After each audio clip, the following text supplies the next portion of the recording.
কাতারের রাজধানী দোহার ওল্ড সালাতায় যাত্রা শুরু করল বাংলাদেশি প্রতিষ্ঠান আমির আলখোর রেস্টুরেন্ট।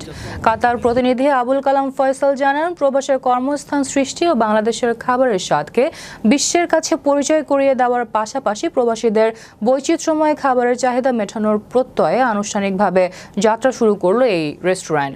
৩০ জানুয়ারি বিপুল সংখ্যক প্রবাসীদের উপস্থিতিতে রেস্টুরেন্টের স্বত্বাধিকারী মাহমুদুল্লাহ চৌধুরীকে সঙ্গে নিয়ে ফিতা কেটে রেস্টুরেন্টের উদ্বোধন করেন অনুষ্ঠানের প্রধান অতিথি কাতারে নিযুক্ত বাংলাদেশের রাষ্ট্রদূত মোহাম্মদ নজরুল ইসলাম।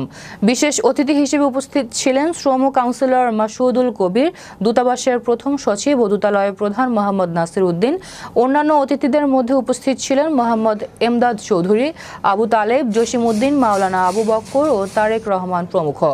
এ সময় উদ্যোক্তা মাহমুদুল্লাহ চৌধুরী বলেন, কাতার প্রবাসী বাংলাদেশিদের চাহিদার কথা বিবেচনায় রেখে সুলভ মূল্যে নিরাপদ স্বাস্থ্যসম্মত খাবার পরিবেশন করা হবে।